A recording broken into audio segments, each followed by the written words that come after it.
Salut tout le monde, bienvenue à ce sixième vidéo sur le jeu Prelude to Revolution publié par Compass Games en 2023. Dans cette ultime vidéo, nous allons revoir toutes les key events du jeu. Alors, à ce stade, je pense que vous êtes familier avec le système, sinon vous ne seriez pas rendu là dans la playlist. Mais dans le système Prelude, il y a ce qu'on appelle des key events qui sont automatiquement au début de certains tours placés dans l'Opportunity Pool. Ils sont toutes comme caractéristiques d'être fucking puissantes par rapport au nombre de AP et donc au nombre de points d'opportunité qui vont coûter pour être joués. Puis ils ont aussi comme caractéristique d'être des événements tellement importants, ou dans le cas de Prelude to Revolution, des personnages tellement importants que ça pouvait pas être une banale carte qui était shufflée dans le deck puis qui pouvait ne pas sortir, genre dans certaines games. C'était trop important pour ça, là. Fait que, il y en a plus que dans Prelude to Rebellion, il y en a une dizaine. Fait qu'on va les voir une par une. Ils sont pas très compliqués, somme toute.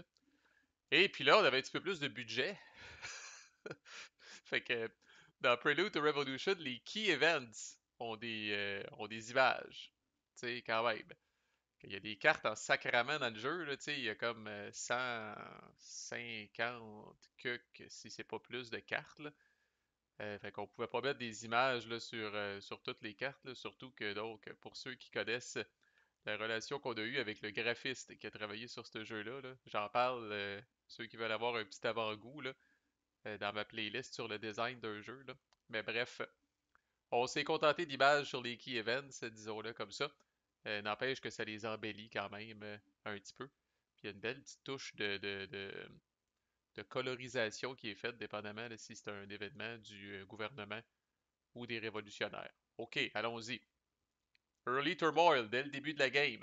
Notre ami Peter Stolypin est mis dans l'Opportunity Pool au moment, fait qu'il va rester là jusqu'à la fin. Ah oui, ça c'est un autre changement, c'est vrai. Euh, Changement quand même assez important. Dans Revolution, les Key Events ne s'en vont pas à la fin du tour. Dans Rebellion, vous aviez le tour où la Key Event arrivait pour la jouer. Après ça, la Key Event s'en allait. Mais là, les Key Events vont prendre le bord en même temps que les autres cartes, c'est-à-dire à la fin de ce qu'on appelle une ère. Fait que, par exemple, notre ami Peter Stolypin va être mis dans l'Opportunity Pool ici et ne va s'en aller s'il n'est pas joué, là. Il va s'en aller uniquement ici, là, quand on va terminer Years of Turmoil.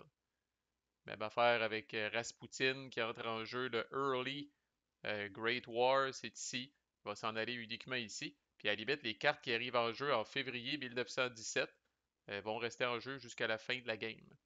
Fait que vous avez là plus de temps pour les jouer dans certains cas si ça fait du sens. Que fait notre ami Peter à partir du moment où il est joué?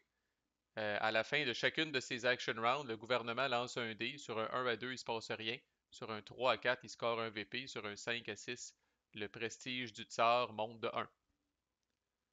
Alors, potentiellement, si vous le jouez d'entrée de jeu, là, dès le début d'un tour, là, ben, vous allez avoir 8 jets sur cette petite table-là qui n'a que du bon pour le gouvernement. C'est sûr que mener le prestige du tsar, s'il vient un petit peu trop haut, le gouvernement va peut-être commencer à être en tout cas, les deux joueurs vont commencer à être un petit peu inconfortables parce qu'on se rapproche du 15, mais autrement, c'est très bon, là.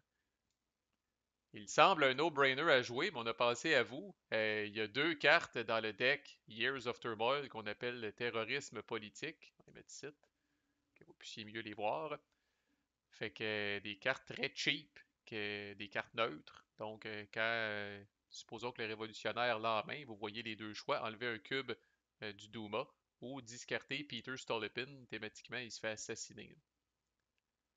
Alors, c'est toujours un peu un gamble là, comme gouvernement. Si dans votre main de carte initiale, vous n'avez pas de carte de terrorisme politique, est-ce que le révolutionnaire les a en main? Est-ce qu'il attend juste que vous jouiez Peter Stolypin pour l'assassiner immédiatement? Donc, il y a une petite game un peu de chicken, comme on dit, ou de guessing par rapport à ça. Puis je répète qu'il y en a deux copies. Fait que même si vous en avez une, comme gouvernement, pas garanti que le révolutionnaire n'a pas l'autre. Elle peut se retrouver dans le pool d'opportunités. Cette carte-là, si vous attendez de jouer Peter Stolypin ici, ben là, peut-être qu'on va repiger des cartes. Peut-être que là, le révolutionnaire va la piger. Vous pouvez utiliser comme gouvernement votre pouvoir de changer vos cartes en main avec celle du révolutionnaire pour être bien convaincu qu'il n'a pas cette carte-là en main. Bref, il y a toutes sortes de stratégies. par rapport à ça. C'est très intéressant. Oups. Puis ça change là, d'une game à l'autre. Une des raisons d'attendre pour le jouer, c'est nul autre que cette deuxième carte-là, qui arrive en jeu en Late Turmoil, donc ici, le Vote on Land Reform. Alors, ça demande que la Duma ne soit pas en session, donc vous pouvez juste pas la jouer pendant l'Action Round 6 du tour. Puis, il faut que ce soit joué à l'Action Round 2 ou plus tard. Fait que vous pouvez la jouer essentiellement sur une carte neutre. Elle peut être jouée à l'Action Round 2, 3, 4, 5, 7 ou 8 du tour de Late Years of Turmoil. Qu'est-ce que ça fait? Au moment où elle est jouée, vous faites immédiatement un vote de Duma. J'ai décrit la mécanique dans la vidéo sur la Duma. C'est la mécanique que les deux joueurs vont faire des checks de mobilisation avec leur partie. Pour chaque check qui est un succès, ils scorent un VP, mais si les extrémistes réussissent, il y a des jets de montée d'extrémisme. Et chaque joueur a la possibilité d'aller chercher 2 VP de plus. Alors, si Peter Stolypin est en jeu, le gouvernement score 2 VP. Si le prestige du tsar est à 5 ou moins, les révolutionnaires scorent 2 VP. Alors, si Peter Stolypin n'a pas été joué, ça se peut que le prestige du tsar soit à 5. Il y a des cartes qui le réduisent. Fait que là, ça, c'est une raison que le gouvernement peut attendre de jouer Peter Stolypin ici pour après ça jouer Vote on Land Reform pour aller chercher les 2 VP. Fait que quand même une petite dynamique intéressante, ces deux key events-là de Years of Turmoil là, ajoutent une petite twist et du piquant à vos games. Ensuite, comment passer à côté de notre bon ami Grigory Rasputin, qui est mis dans l'Opportunity Pool au premier tour de la Great War. C'est un peu ça ressemble un peu comme mécanique à Peter Stolypin. Évidemment, là, c'est une carte révolutionnaire. Fait qu'une fois qu'elle est mise en jeu, le révolutionnaire, à la fin de ses action rounds, il lance un dé. Sur un 1, il se passe rien. Un 2 à 3, le prestige du tsar est réduit de 1. 4 à 5, le prestige du tsar est réduit de 2. Et sur un 6, le révolutionnaire score un VP. Alors lui qui a forniqué, je crois, avec la tsarine, bref, a beaucoup terni la réputation du tsar, puis ça paraît en crise, là. Fait que là, lui, s'il y a la même affaire, là, il y a une carte, je pense, de terroriste politique dans le deck de Great War, fait qu'il peut être assassiné lui aussi.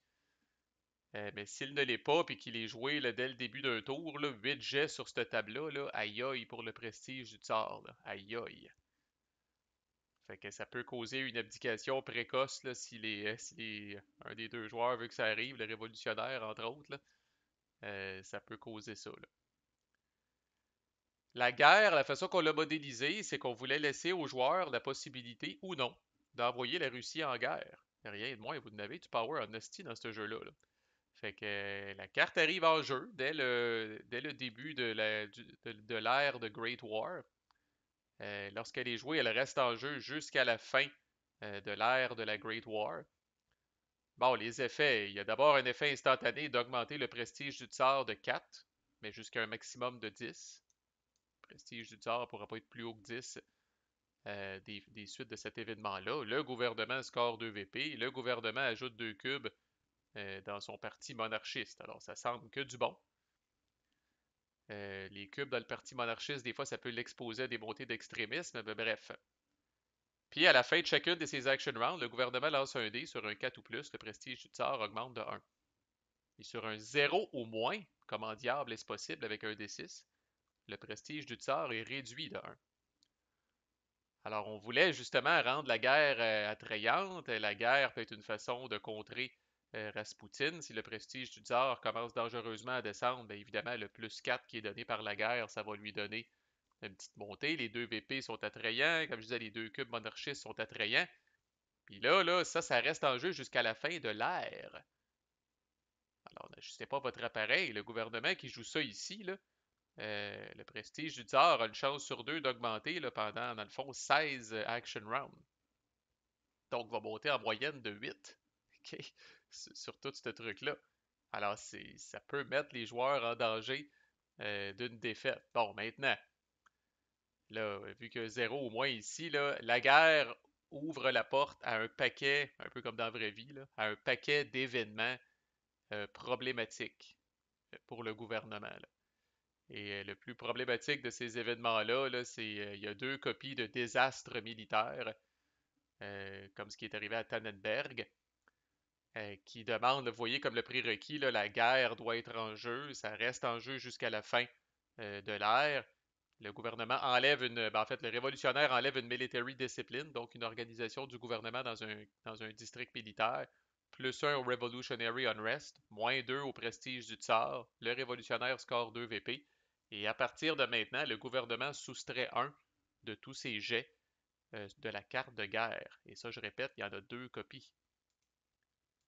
Alors là, soudainement, le fameux jet là, à la fin là, de chaque action round du gouvernement, que sur un 4 ou plus, le prestige du tsar augmente de 1, mais s'il y a un military disaster en jeu, ce n'est que sur un 5 ou 6 que le prestige du tsar augmente de 1. Et à partir de maintenant, sur un 1 qui devient un 0, le prestige du tsar va même descendre. Alors ça, encore là, combiné avec Rasputin, un ou deux désastres militaires combinés avec Rasputin, le tsar fera pas long feu. Là. Il y a aussi une carte extrêmement flavorful, aussi le joueur attend trop de déclarer la guerre. Il y a une carte révolutionnaire qui est l'Allemagne déclare la guerre à la Russie. Fait que le choix n'était pas juste entre les mains de la Russie jusqu'à un certain point. Là. Fait que donc ça, vous voyez le prérequis, la carte de guerre n'est pas en jeu et on va mettre la carte de guerre en jeu, que le gouvernement le veuille ou non. Et en plus, la carte de guerre s'en vient en jeu, mais sans tous les cadeaux qui sont normalement attribués au gouvernement.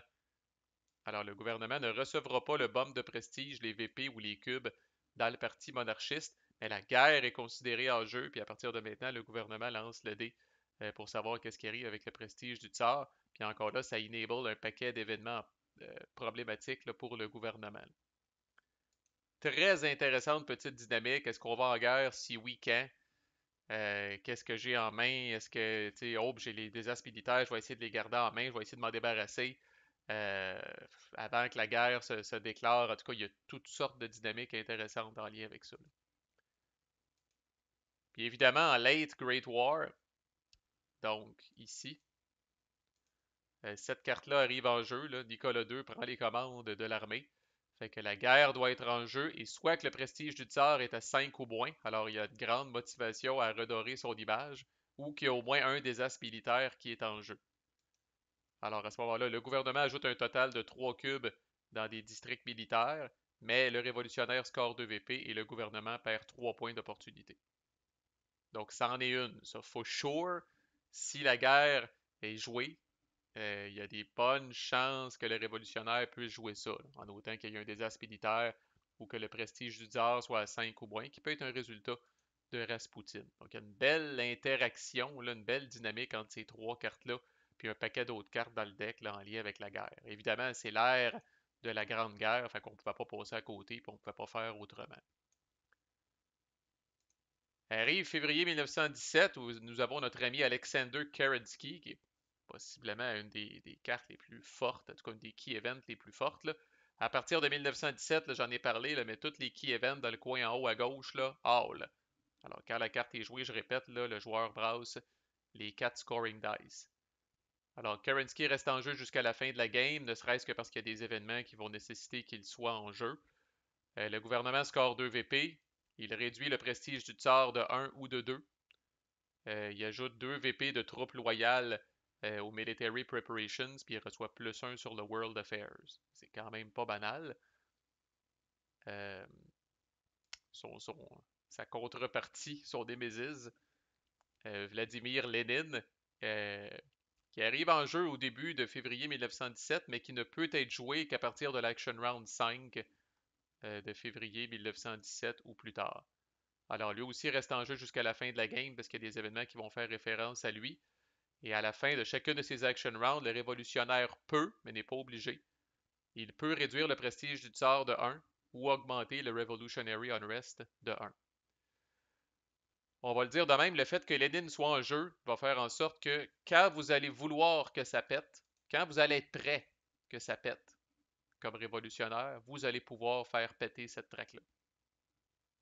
Okay? Fait qu'à partir d'ici, là, si vous êtes prêt, vous avez eu des bonnes cartes, vous avez des Red Guards en jeu, vous avez une petite avance de VP, votre board est favorable, là, let's go. Utilisez Lénine pour lancer du bois dans le poêle de la révolution, puis essayez là, de mettre le feu aux poudres, là, puis de faire monter ça. Là, si vous faites monter ça de 1 par tour, là, dans le temps de le dire, là, combiné avec les cartes qui souvent le font monter, là. Le Revolutionary Unrest va péter à 15, puis vous allez avoir un octobre rouge sur les bras.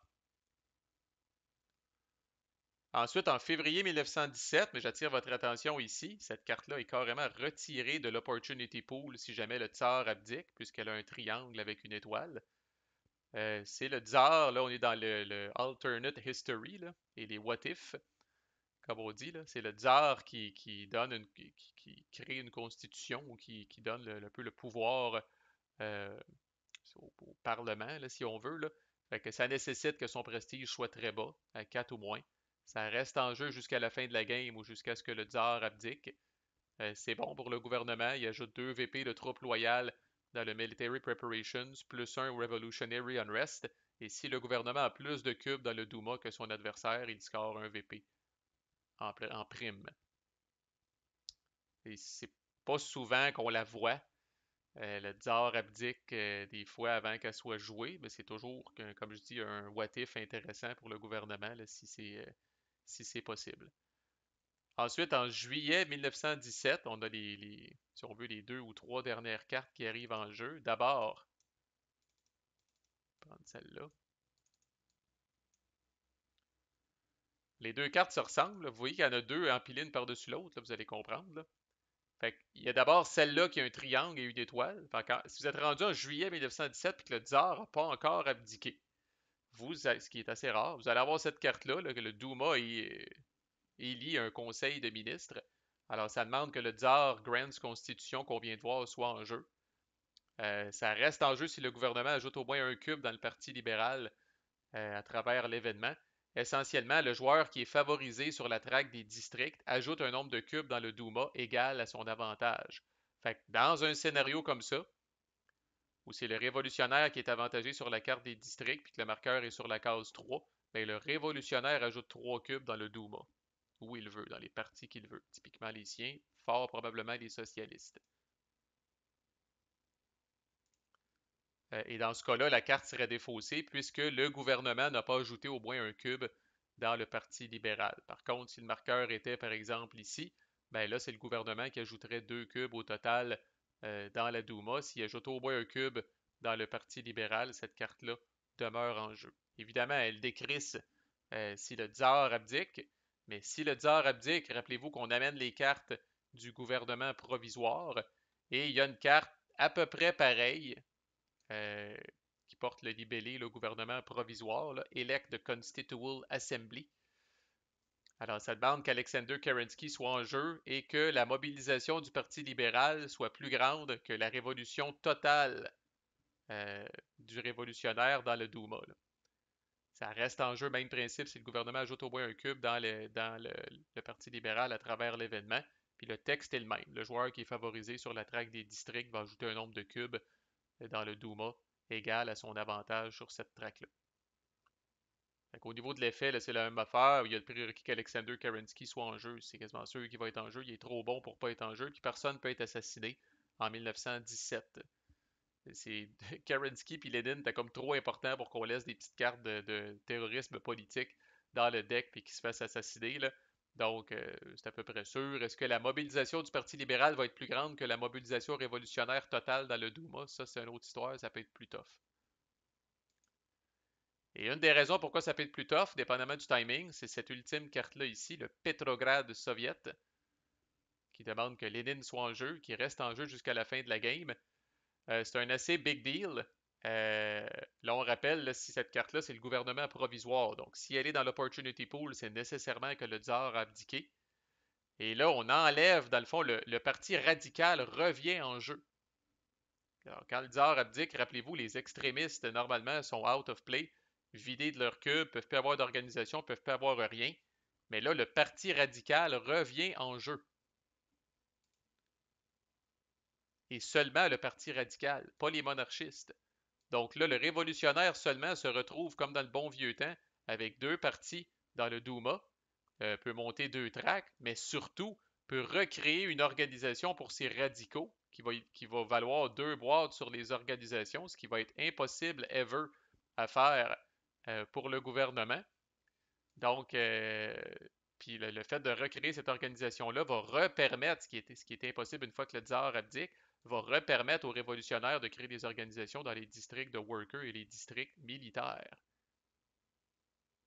Et en plus, non seulement ça, mais le fait de ravoir une traque d'extrémistes, lors des jets de montée d'extrémistes, ben, plutôt que de perdre des cubes socialistes, le révolutionnaire va avoir la chance, lors de certains résultats, que ces cubes de socialistes soient déplacés vers les radicaux.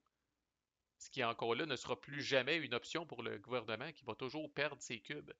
Alors au niveau, là, à partir de ce moment-là, là, le révolutionnaire a plus de chances, ça vaut pas grand-chose, mais a plus de chances d'avoir la majorité dans la Douma, moins de bad stuff qui va y arriver suite au jet de montée d'extrémistes, la possibilité d'avoir 2 ticks de plus sur la traque des organisations, ça c'est fucking majeur.